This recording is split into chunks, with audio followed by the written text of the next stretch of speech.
हक के उत्ते कंप्रोमाइज़ नहीं किया। टवाना फैमिली ने 1911 ਦੇ ਵਿੱਚ ਤਿਲ ਲਾ ਲਿਆ ਸੀ कि अंग्रेज दरबार पीर साहब शमूलीयत करन, ਜਿਹੜਾ ਦਿੱਲੀ 'ਚ ਲੱਗਾ ਸੀ। बहुत सारे खालवादे पीर चले गए ਜਿਹੜੇ ਜ਼ਾਹਰੀ पीर ने, लेकिन पीर साहब ने उस दरबार दिल्ली दरबार ਜਿਹੜਾ कि अंग्रेज का शिरकत करन तो इनकार कर दिता और अपने मौकफ से कायम रहे कि दरवेश का कोई काम नहीं, वो जालिम के सामने झुके। गल हो रही है सियासत की ते कौमीयत के हवाले मैं गल करांगा कि बरे सगीर के अंदर कौमीयत के हवाले बड़ी गल की गई। कुछ ने कहा कि कौमां वतन के नाल बन गई। वारिस शाह साहब ने हीर दे विच इसनूं बयान किया ते पीर साहब मेहर अली शाह साहब ने भी इसनूं अपने हवाले नाल दस्सिया। एक जगह ते आपने लिखा कदी परदेस नाज शरीफ दे शेर ने गौर ना सुनना, कदी परदेसियां नूं याद करना, गरीबुल वतन दा दिल शाद करना, ओवा मैं सग मदीने दी गली दा, इहो रुतबा है हर कामिल वली दा। तुसी देखो एक गल पीर साहब ने फरमाई है, परदेसी कदी परदेसियां नूं याद करना। नाज शरीफ दे विच की इल्तिजा कर रहे ने सरकार दो आलम सल्लल्लाहु अलैहि वसल्लम दी बारगाह अक़दस दे अंदर कि कदी परदेसियां नूं याद करना, यानी मैं इस टाइम परदेस विच बैठा, गरीबुल वतन दा दिल शाद करना। मतलब की होया कि वतन असली दरवेश दा की ये मदीना तजबा। और पीर साहब उस तरफ इशारा फरमा रहे हैं और कामल वली की पछाण भी दस रहे हैं कि पीर वारिस शाह ने अपने दौर के अंदर इस चीज़ को एक होर एंगल तो होर तरह बयान किया, लेकिन नजरिया यही सी कि जो रांझा सफर से निकलता है तो हीर नूं मिलण वास्ते जाता है तो दरियाए चनाब क्रॉस करता है तो अगे जो हीर का डेरा से उत्थे पलंग लगा ही वो थकिया सी ते सौ जाता है तो हीर दी सहेलियां आके उन्हें छमका मारदियां तो उन्हें उठांदियां ने ते पुछदियां ने। हीर भी पुछदी तू कौन है तो कितों आया। उस वाक़े नूं पीर वारिस शाह साहब ने पीर मेहर अली शाह साहब की तरह बयान किया। रांझा आखदा ख्याल ना पाओ मेरे, शी सप ते फकीर दा देश कहा। शी यानी शेर ते सप ते फकीर दा कोई देश नहीं होंदा। कोई तबलीग दी अफगानिस्तान तो इधर आ रहा है, कोई इधर उधर जा रहा है, ते लिहाजा सारा देश उन्हां दा देश है। वो अपना पैगाम लैके जाते रहंदे ने तबलीग लई। रांझा आखदा ख्याल ना पाओ मेरे, शी सब फकीर दा देश कहा।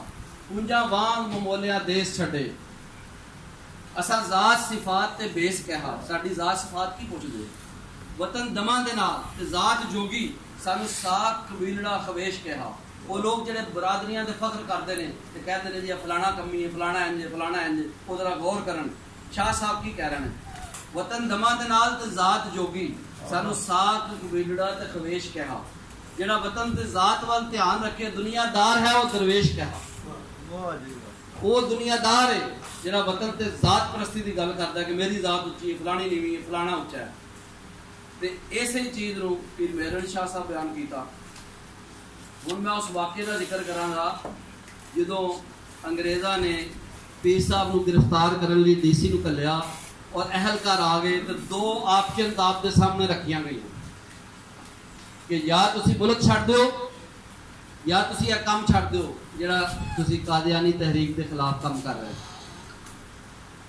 मुल्क छड्ड दिओ तुहानूं जलावतन किया जाएगा या फिर जेल लई तैयार हो जाओ। जदों जेल की गल हुई पीर साहब ने फरमाया ठीक है जो तुहाडी मर्जी, लेकिन मैं अपने मौकफ तो नहीं हट सकता।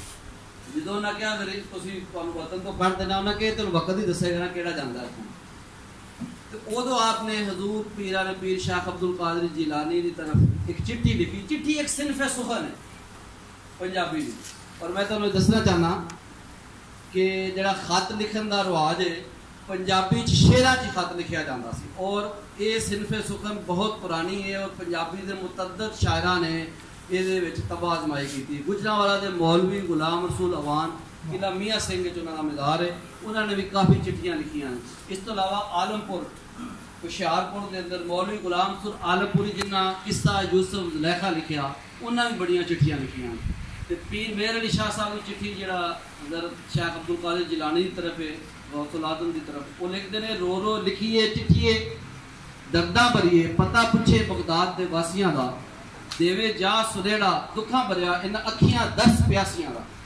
दर्स प्यासियां मुराद देवे कि जिन्होंने ਤੁਹਾਡੇ ਦੀਦਾਰ ਦਾ ਸ਼ੌਕ ਹੈ ਤਾਂ ਉਹਨਾਂ ਨੂੰ ਜਾ ਕੇ ਸੁਣਾ ਦਿਓ ਕਿ ਆਹੀ 16 ਬਰੀਆਂ ਸੀਨੇ ਸੜੇ ਵਿੱਚੋਂ ਨਿਕਲਣ ਹਾਰ ਇਹ ਸਦਾ ਉਦਾਸੀਆਂ ਦਾ ਕਿ ਮੈਂ ਇਹ ਜਿਹੜਾ ਮਾਹੌਲ ਇੱਥੇ ਪੈਦਾ ਹੋਇਆ ਮੈਂ ਬੜਾ ਉਦਾਸ ਹਾਂ ਤੁਹਾਨੂੰ ਯਾਦ ਕਰ ਰਿਹਾ ਹਾਂ। ਤੇ ਫਿਰ ਫਰਮਾਉਂਦੇ ਨੇ ਤੇਰੇ ਮੁੱਢ ਕਦੀਮ ਦੇ ਬਰਦਿਆਂ ਨੂੰ ਲੋਕ ਦੱਸਦੇ ਖੌਫ ਚਪੜਾਸੀਆਂ ਦਾ यानी जेडे तुहाडे अजल दे गुलाम ने हजरत शेख अब्दुल कादिर जिलानी जेडे पैरोकार ने अजल दे मुढ़ दे गुलाम ने उन्हां नु चपड़ासियां दा खौफ दस रहे हो।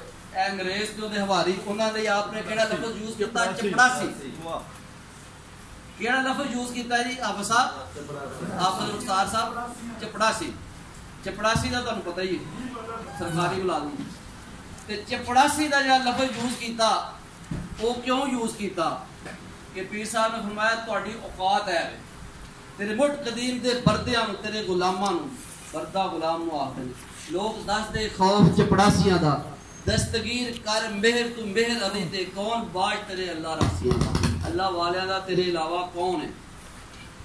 ते पीर साहब ने हकारत दे नाल उन्हां नु चपड़ासी लिखिया और एक ही लफ्ज़ है आप दी डिक्शनरी दे अंदर वो सी नो कंप्रोमाइज कि इस तहरीक दो ते मैं कंप्रोमाइज नहीं कर सकता। वो तहरीक कही सी तहरीक खत्म नबूवत और आपने इस फितने की सरगोबी सब तो पहले फरमाई क्योंकि जिसले आप हज के दौरान तवाफ कर रहे थे आप की मुलाकात हाजी इमदादुल्लाह मुहाजिर मक्की रहमतुल्लाह अलैह दे नाल हुई। आपने फरमाया की इरादा है आपने फरमाया मेरा इरादा है कि मैं हिजाज मक्का शरीफ या मदीना शरीफ के अंदर क़याम मुस्तकिल करा। आपने फरमाया नहीं बड़े शरीर के अंदर अल करीब एक फितना उठ रहा है और तुसा उसकी सरकोबी कर रही क्योंकि ये रुतबा तुहानू मिल रहा है। पीर साहब ने उत्थे रहने का इरादा